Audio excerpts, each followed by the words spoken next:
오늘 우리에게 주시는 말씀은 누가복음 12장 54절로부터 59절의 말씀입니다.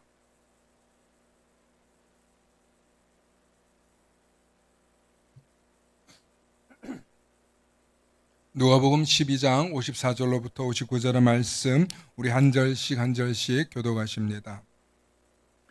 또 무리에게 이르시되 너희가 구름이 서쪽에서 이는 것을 보면 곧 말하기를 소나기가 오리라 하나니 과연 그러하고,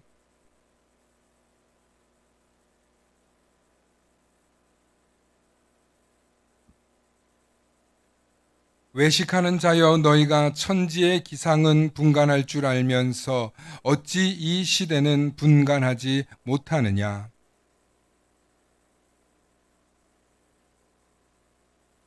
네가 너를 고발하는 자와 함께 법관에게 갈 때에 길에서 화해하기를 힘쓰라. 그가 너를 재판장에게 끌어가고 재판장이 너를 옥졸에게 넘겨주어 옥졸이 옥에 가둘까 염려하라. 내게 이르노니 한 푼이라도 남김없이 갚지 아니하고서는 결코 거기서 나오지 못하리라 하시니라. 아멘. 오늘은 시대를 분간하라는 제목으로 말씀의 은혜 나눌 때 하나님의 크신 은혜가 있으시기를 소망합니다. 오늘 말씀을 보면 예수님께서 그 구름이 서쪽에서 일면 이제 소낙비가 와요. 그 이스라엘의 기후가 서풍이 불어서 오면 동풍으로 이렇게 가는 그런 구조인데, 거기도 우리나라처럼 이렇게 고산지대가 있습니다. 그래서 그곳을 지나올 때 그쪽에 구름이 많은 절기는 소낙비가 오는 그런 시기를 가지고 얘기한 것입니다. 또 남풍이 불면, 남쪽에서부터 뜨거운 바람이 올라오면 심히 덥다는 그 시대의 자연 기후의 상식을 가지고 예수님께서 말씀하신 것입니다. 그러면서 예수님께서는 56절에 외식하는 자여 너희가 천지의 기상은 분간하면서도 어찌 이 시대는 분간하지 못하느냐.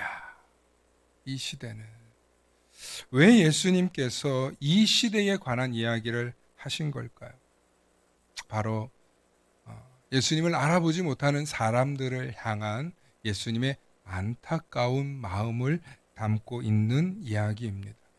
그리고 나서 예수님께서는 우리가 누군가에게 잘못한 것이 있으면 법정 이야기를 가지고 너희가 법정에 가기 전에 모든 것을 갚지 않으면은 그 법정에서, 그 감옥에서 나오지 못할 것에 대한 이야기를 하는데, 이 부분은 예수님께서 심판에 관한 비유로 말씀하신 것이고, 그리고 우리의 그 죄의 값을 다 갚지 않고는 나오지 못할 것에 대한 이야기를 예수님께서 염두에 두고 하신 말씀이 맞습니다. 그래서 예수님은 시대를 분간하지 못하는 이 이스라엘 민족을 향해 안타까운 마음을 가지고 시대를 분간하라고 말씀하셨습니다. 오늘 소제목에 세월은 정말 빨리 흘러갑니다, 이런 제목을 제가 썼어요. 왜 이런 글을 썼냐면, 정말 세상이 참 놀랄 일들이 많고 또 새로운 변화도 참 많다는 것을 느낍니다. 여러분, 우리가 재벌하면 다른 사람들처럼 많이 느끼지 않습니까? 재벌하면 사실 실제로 엄청난 사람들이죠, 그죠? 그런데 최근에 이런 사진이 돌아다니는데 너무 웃긴 거예요. 제가 대한민국 최고의 재벌이 사회생활 하고 다닌다는 그런 짤이 돌아다녀요. 맨 밑에 달린 글이 이래요. 이재용도 이렇게 사회생활 하는데 내가 뭐라고, 오늘도 회사생활 열심히 하자 하면서 이렇게 재밌게 익살스럽게 올려놓은 이야기입니다. 제가 이 장면을 보면서 왜 이걸 여러분들하고 보자고 얘기를 하는 거냐면, 여러분, 재밌으라고 올리는 게 아니고요, 우리 사회가 이렇게 커뮤니티 때문에 많은 글들이나 재미있는 것들을 올라오기도 하지만 정말 재벌도 사회생활 해야 되는 사람들입니다. 매일같이 치열하게 살고 있고요. 매일같이 사람들의 입에 도마 위에 오르내리는 그런 인생이라는 거예요. 태어나 보니 금수저고 다이아몬드 수저라서 사람들은 부럽다고 얘기하는지 모르지만 일평생 사람들 입방아에 오르내립니다. 그거를 재벌들은 단속하느라고 자녀들을 얼마나 보호하는지 몰라요. 그래도 여러분들 한번 그런 생각해보세요. 그래도 재벌 아들로 한번 태어나 봤으면 큰 무슨 이런 사람 부자나 이런 사람들의 자녀로 태어나 봤으면 하시잖아요. 그런데 여러분, 모든 사람들이 다 사회생활 한다는 거예요. 어려움이 있고 매일 시간차별로 힘든 일이 있으시다는 거예요. 차라리 유명하지 않고 무명한 게 나을 때가 훨씬 많아요. 저희 사모가 저한테 자주 하는 말이 있어요. 유명해지지 마. 유명해지지 마. 이미 지금도 이 동네에서 많은 사람들이 당신을 알아볼 텐데 조심해. 항상 그런 이야기를 합니다. 오늘 또 굉장히 유명한 사람이 안타까운 소식을 우리에게 들려줬습니다. 제가 얼마 전에 설교 시간에 이런 이야기를 했어요. 정말 유명한 배우가 마약 그 사건 때문에 사람들 입방아에 도마 위에 오르는데 제발 이 사람이 계속 언급될 텐데 자살만 안 했으면 좋겠다. 제가 그런 이야기를 설교 시간에 한 적이 있어요. 기억나시나요? 기억이 안 나시나요? 네. 제가 설교 시간에 그 얘기를 했어요. 제발 이 사람이 많은 언론이 물어뜯고 시달릴 텐데 제발 가정이 있고 두 아이의 아빠인데 그런 일은 안 일어나면 좋겠다. 그랬는데 결국 오늘 그런 뉴스가 공개되었습니다. 여러분, 유명해지면 많은 사람들이 그를 이용해서 돈벌이에 이용하려고 합니다. 유명해지면 많은 사람들이 그를 아무 상관도 없이 헐뜯습니다.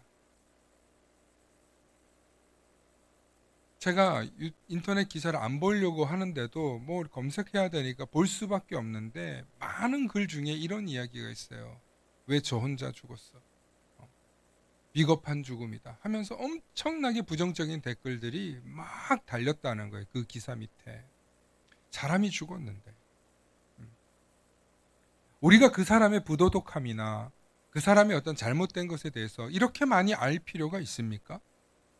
우리가 이 세상을 살면서 누군가의 잘못에 대해서 그렇게 많이 알아서 우리에게 덕될 게 뭐가 있습니까? 시대가 변해서 많은 사람들의 입방아에 오르내려서 사람을 죽이는 일이 어제나 오늘이나 변함없이 이 세상에 이루어지고 있는데 왜 그러냐면 사람들이 지금 마음이 너무 가시인 거예요. 뭔가라도 씹고 싶고 뭔가라도 비난하고 싶고 뭔가라도 비판하고 싶고 어디 한번 누구 하나 걸려봐라 하는 그런 지금 마음들이 사람들이 얼마나 많은지 몰라요. 여러분, 요즘에 정말 많은 사람들이 목숨을 버리고 있습니다. 너무너무 어려워지고 힘들어지네. 여러분, 목숨을 버려야 될 정도로 힘든 사람들은요, 멘탈이 약해서 목숨을 버리는 게 아니에요. 그들은 이미 병든 거예요.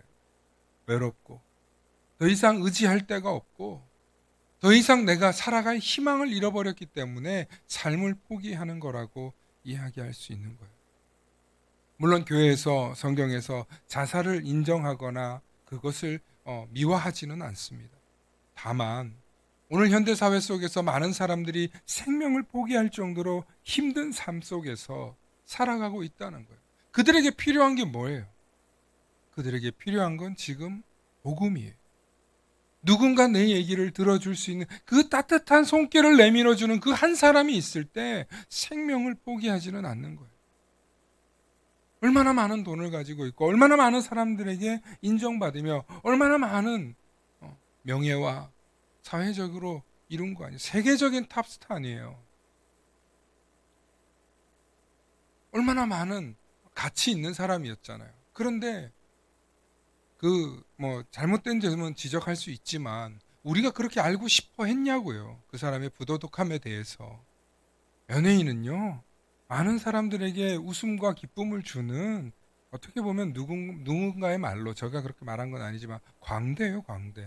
그런데 왜 광대에게 성직자의 기준을 들여다대고 왜 광대에게 대통령과 같은 기준을 들여다대냐는 거예요. 그렇지 않습니까? 우리의 지도자가 아니잖아요. 그 사람들은 어떻게 보면 엔터테이너잖아요. 좋게 말해서 우리에게는 어떻게 보면 자기들끼리는 광대라고 말하는 사람들 아닙니까?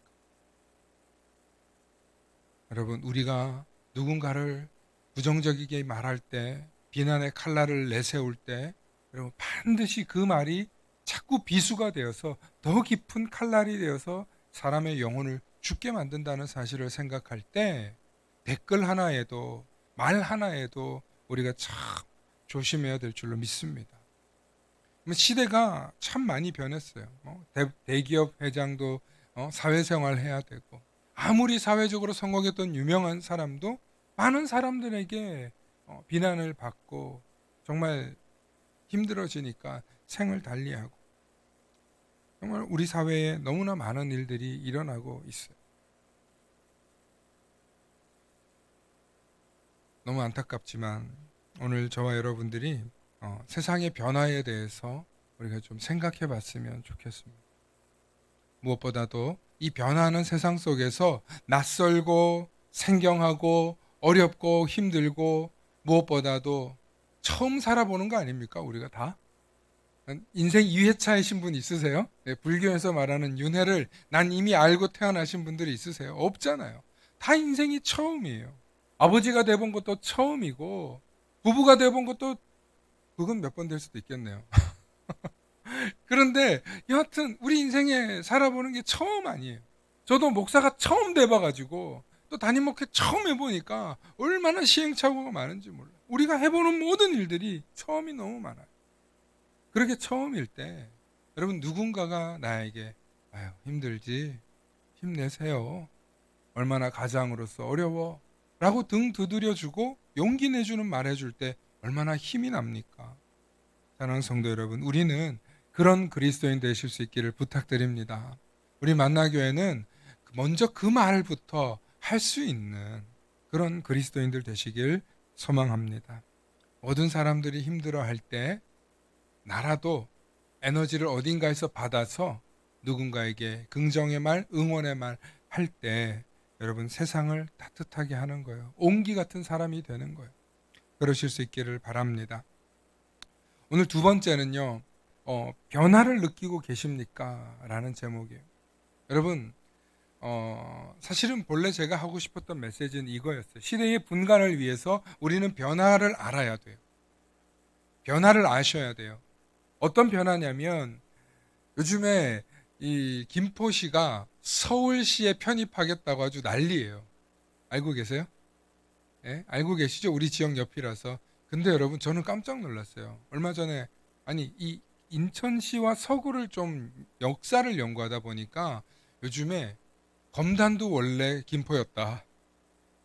검단도 원래 김포였다. 김포 니네만 가냐? 우리도 간다. 검단 우리도 서울시로 편입시켜달라. 그래가지고 두 지역이 조사를 했더니만 무려 87%나 서울시 편입하고 싶다는 거예요. 어디가요? 검단구하고 김포시가. 그래서 제가 역사를 이게 참 찾아보니까 1995년에 검단구가 원래는, 지금은 검단구가 됐지만 우리가 사실은 검단 서구 안에 검단동이지 않습니까? 지금은. 그런데 이제 인천시에서는 검단구로 하겠다고 이제 통폐합 문제를 하고 이제 분구 얘기를 하고 있지 않습니까? 그런데 과거에 검단은 뭐 너무 잘 아시는 이 지역 주민들이지만 김포 읍 검단면이었다고 해요. 김포군 검단면. 네, 이렇게 맞습니까? 예, 예. 그게 95년도 전에는 이 검단이 김포의 검단면이었다는 거예요. 면이 이렇게 커져가지고 지금 구가 되었다는 거예요. 예. 그래서 제가 역사를 이렇게 보니까 인천에서 정말 많은 변화들이 일어났고, 김포시와 인천시는 나름의 자기 색깔이 있는 도시였어요. 자기 색깔이 있는 도시였어요. 김포하면 뭐가 제일 유명합니까? 김포 평야에서 쌀이 유명한 지역 아닙니까? 그죠? 인천하면 어디입니까? 항구 도시에서 개항 시절부터 시작하고 또 선교사들이 여기로 들어왔고 또 너무나 중요한 남북 전쟁 때 6.25 전쟁 때 인천 상륙작전이 있어서 인천시에 들어온 거 아닙니까? 아니 그래서 인천시 덕분에 우리가 밀리지 않고 수도를 탈환할 수 있었는데 어디서 감히 서울시에서 망하고 경기도에서 망하면 인천 온다는 이부망천을 떠드냐 이 말이에요. 어? 이혼하고 부도나고 망하면 인천 온다는 말이 이부망천이거든요. 여러분 생각해보면 IMF 때 정말 많은 사람들이 실제로 진짜 인천으로 많이 도망쳐 온 게 사실이래요. 서울에서 또 경기도에서 사업하다 망하면 갈 곳이 여기밖에 없었대요. 그렇게 생각해보면 인천시가 얼마나 좋은 도시입니까? 서민들이 다시 일어날 수 있는 도시였고 가난한 사람들이 와서 다시 꿈을 키울 수 있는 도시였고 꿈과 희망의 도시 인천. 저를 인천 예? 농담이고요. 여러분 정말 인천이라는 도시를 생각하면 참 메리트 있는 도시예요. 아름다운 도시예요. 그리고 석양이 너무나 아름다운 정서진 있는 도시 아닙니까? 그런데 제가 이걸 왜 얘기하냐면 세월이 이렇게 변화되고 있다는 거예요.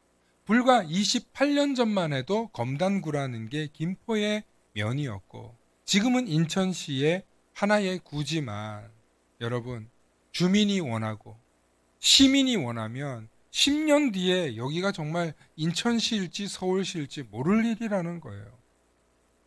사람들이 원하고 바라면요 정치인들은 따라가게 돼 있어요. 제가 하고 싶은 얘기의 핵심은 뭐냐? 시대는 어떻게 된다? 변한다는. 이 변하는 시대를 우리가 분간할 수 있는 눈은 어디에서 얻느냐 이거예요. 지금 오늘 이 시대를 살아가고 있으면서 얼마나 많은 변화가 있는지 몰라요. 여러분 사실 우리 교회 앞에 이 땅들이요. 여기는 산이었지만 여기 왕길역 앞에는 원래 뭐였습니까? 염전이었잖아요. 장로님 맞죠? 아닌가요? 염전. 염전이 아니고 예 뭐예요 그러면? 거기가 염전이고 그럼 뭐예요? 논이었어요 논? 아 그렇구나. 그럼 요 앞에서 물 지나가지 않았어요? 물 들어왔다 그러던데. 안동포 쪽이. 그러니까 안동포까지 얘기를 하는 거예요. 예. 거기는 물이 들어와서 포였잖아요. 포. 포가 뭐예요? 배 다녔다는 소리예요. 그런데 지금은 저렇게 변화되어 가지고 얼마나 많은 차량들이 오고 가는지 모릅니다. 불과 28년 전, 30년 전 이렇게 변화됩니다. 아유 목사님 20년 30년 후를 우리가 알면 뭐합니까? 여러분 얼마나 앞으로 많이 변화되고 있습니까? 얼마나 많은 시대가 변화되겠습니까? 또 이렇게 생각할 수 있어요. 만약에 우리가 정말 굉장히 교통이 빨리 바뀔 수 있는 시대가 온다고 쳐봐요. 지금 우리 스마트폰 생겨가지고 이제는 교회 안 오고 예배 드리는 분들 많아졌잖아요. 정말 집 앞에서 지금도 실시간 예배 나가고 있죠? 이거 지금 보고 있는 분들이 있으실 거예요. 네. 안녕하세요. 보고 있는 분들. 네, 반가. 네. 여러분 이걸 해야 되는 시대라는 거잖아요. 지금. 네. 저도 소통하고 싶어요. 네. 여러분들 댓글을 달아주시면 더 감사하겠습니다. 진짜 중요한 건 어떻게 변화될지 모르는 이 시대를 살아가면서 예수님이 분명히 말씀하셨어요. 예수님을 못 알아보니까 예수님이 답답하셔가지고 시대를 분간하지 못하느냐 하고 2000년 전에도 예수님이 말씀하셨다는 거예요. 그러면 오늘 저와 여러분들은 이 시대를 살면서 무엇을 통해서 시대를 분간하는 힘을 얻으시겠습니까? 오늘 저와 여러분들이 살아가고 있는 이 세상에서 시대를 분간하는 힘은 어디에서 오냐는 거예요. 시대를 분간하는 힘은. 과거에는 시대를 분간하는 힘을 어디서 찾았냐면 기도에서 찾았어요. 뭘 들은 게 없으니까, 뭘 가진 게 없으니까, 텍스트가 없으니까 분간할 힘이 없었어요. 그래서 빌었어요. 기도했어요. 우리가 아주 오래전부터 했던 태고적부터 했던 게 있잖아요. 비나이다. 우리 하나님께 비나이다. 그 용어를 몰라가지고 천지신명님께 비나이다. 아주 신을 높여드린 표현이에요, 여러분. 하늘과 땅의 신에게 빈다는 뜻이에요. 그게 누구예요? 우리 하나님이에요. 우리가 몰라서 그렇게 표현했지, 아주 오래전부터 이 민족은요, 하나님께 빌었던 사람들이에요. 여러분, 시대를 분간하는 힘을 얻기 위해서 뭐 했어요? 기도했어요. 기도했어요. 그리고 예수님이 오시고 난 이후 시대부터는요, 시대를 분간하는 힘이 어디 있겠습니까? 주님의 말씀에 있는 줄을 믿으시길 축원합니다. 그래서 예수님의 말씀이 이 세상에 오고 그 말씀이 텍스트가 되어서 많은 사람들에게 퍼지기 시작한 게 뭐예요? 그게 종교개혁이에요. 그래서 말씀이 선포되고 지금 난 이후부터, 그리고 그 말씀이 책으로 전파된 이후부터 시대가 얼마나 고속으로 급성장했습니까? 종교개혁 이후에 이 책이 보급되면서 많은 사람들에게 지성이 들어갔습니다. 지혜가 생겼습니다. 그리고 수많은 철학자들과 과학자들이 성경을 연구하면서 지혜를 얻는 거예요. 하늘을 깨닫는 거예요. 말씀 속에 숨겨져 있는 하나님의 비밀들이 찾아지는 거예요. 할렐루야.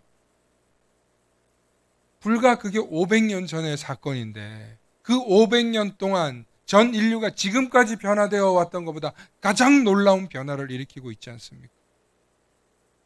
성경이 주는 지혜와 창의성과 영성이 우리를 어떻게 한다고요? 지혜 있게 할 뿐만 아니라 시대를 분간하는 능력을 저와 여러분들에게 주고 있는 줄로 믿으시길 축원합니다.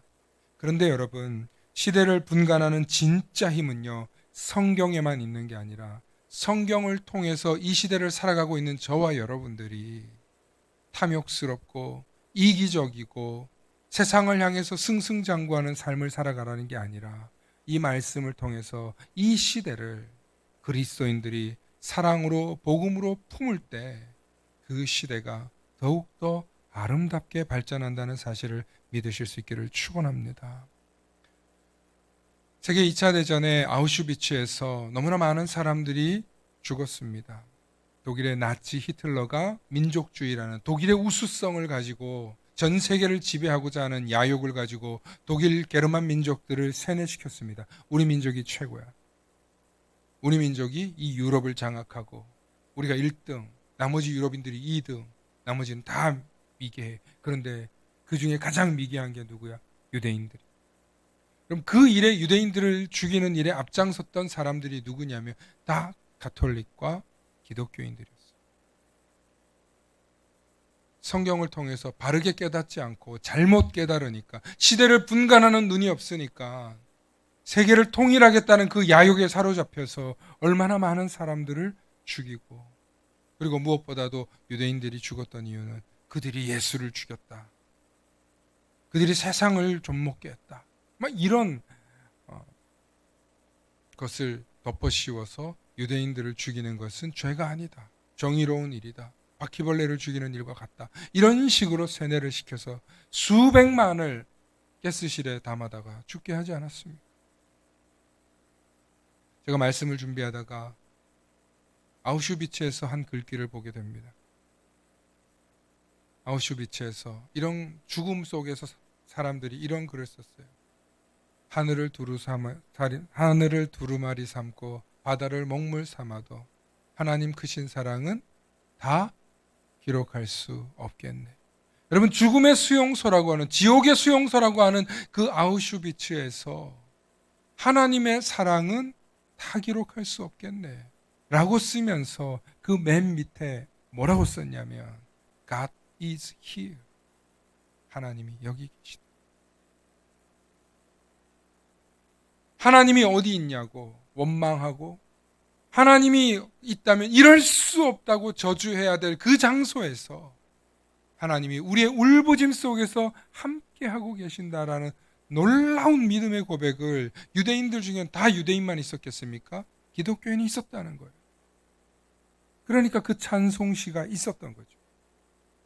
그 고통 속에서 하나님이 어디 있냐고, 이 벌건 대낮에 이렇게 많은 사람들이 죽어야 하는 이 지옥과 같은 아우슈비츠 속에서 죽임을 당하면서도 하나님은 우리와 함께 하신다는 믿음의 고백을 하고 있는 것, 그것이 진정한 신앙인 줄로 믿으시길 축원합니다. 여러분, 우리는 고통당하고 괴로움 당하면 하나님이 어디 있냐고 원망부터 합니다. 내가 괴로움 당하고 내가 아픔 겪고 내가 힘들면 하나님 어디 있냐고 원망부터 합니다. 왜요? 우리 속에 숨겨져 있는 상처가 튀어나오니까. 우리 속에 눌려있는 아픔이 튀어나오니까. 그런데 사실 그것을 깊이 들여다보면 누군가 준 그 상처는 누군가의 죄악 때문에 시작된 일이고, 누군가의 탐욕 때문에 시작된 일이고, 누군가의 그 폭력은 누군가의 미움에서부터 시작된 거 아닐까요? 그러면 이 폭력과 미움과 상처와 저주 속에서 우리가 해야 될 일은 뭘까요? 그럼에도 불구하고 하나님은 여기 계신다. 여러분, 고통의 자리에 계십니까? 여러분, 절망의 자리에 계십니까? 여러분, 아픔의 자리에 계십니까? 시대가 변하는 이 변화의 흐름을 쫓아가지 못해서 여러분들 고통당하고 계십니까? 두려워하지 마십시오. 절망하지도 마십시오. 염려하지 마십시오. 어디서나 주님이 우리와 함께 하고 계시다는 사실을 오늘 이 시간 우리가 함께 고백할 수 있기를 소망합니다. 우리가 예수님을 소망이라고 하고 예수님을 선물이라고 하고 예수님을 나의 구주라고 고백하는 이유는 그분이 우리의 죄를 대신 지셨고 우리에게 구원의 길을 열어주셨기 때문입니다. 우리가 너무나도 잘 아는 이 구원의 고백이 교리적 고백이 아니라 정말 내 삶의 실존의 고백이 될 때 우리는 어떤 절망적인 상황 속에서도 하나님이 우리와 함께 하신다. 임마누엘의 하나님을 고백할 수 있고 하나님이 여기 계신다는 믿음의 고백을 하게 되는 줄로 믿습니다. 시대는 날로 날로 변하고 날로 날로 악해져 가는 것 같습니다. 그럼에도 불구하고 두려워하지 말고 우리 그리스도인들이, 우리 하나님의 백성들이 이 세상을 품고 사랑하고 좀 더 따뜻하고 용기 있는 말을 건네서 세상 사람들이 그래, 그래도 그리스도인들은 틀리구나, 그래도 예수 믿는 사람은 틀리구나 하는 것을 보여주실 수 있는 저와 여러분들 되실 수 있기를 소망합니다. 그래서 이 세상이 날로 날로 날카롭게 서 있을 때, 비난하고 원망하고 미워하는 그런 시대를 살아가고 있을 때 우리는 더욱더 주님을 붙잡고, 절망 속에서도 나는 주님을 붙잡겠노라, 좌절 속에서도 주님을 붙잡겠노라고, 이 실패 속에서도 주님을 붙잡겠노라고 그렇게 믿음의 고백을 하면서 오늘 내게 오시는 예수 그리스도를 사모하고 그 예수 그리스도 때문에 시대를 분간하는 눈과 통찰력이 저와 여러분들에게 있으시기를 축원합니다. 그 시대를 구분하는 최고의 통찰력은요, 어디에 있냐면 예수 그리스도의 사랑에 있습니다.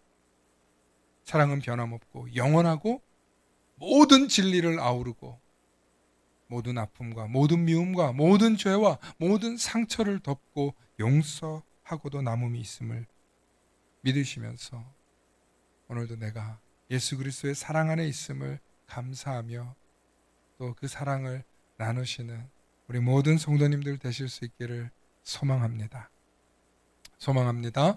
함께 기도하십니다. 좋으신 아버지 하나님, 참으로 감사합니다. 하나님, 세상은 날로 날로 물질을 향해서, 성공을 향해서, 탐욕과 이기심을 향해서 살아가라고 하지만, 그래서 그 헛된 우상을 쫓아가라고 하지만 우리는 끝까지 그 모든 것을 내려놓고 오직 주님만 바라보며 오직 하나님만 바라보며 하나님이 우리와 함께 하실 것을 소망하며 그분 앞에 나아가는 우리 모든 성도님들 되도록 주님 믿음을 더하여 주시고 소망을 더하여 주시고 무엇보다도 절망과 상처와 아픔 속에 있는 성도들을 사랑으로 품어 주시옵소서. 그래서 날마다 하나님이 나와 함께 하심을 믿음으로 고백하게 하시고 그 주님을 바라보며 승리해 나아가는, 한 걸음 한 걸음 주님과 함께 동행해 나아가는 우리 모든 성도님들 되도록 축복하여 주시고 힘 더하여 주시옵소서. 감사드리며 우리 주 예수님 이름 받들어 기도 올려옵나이다. 아멘.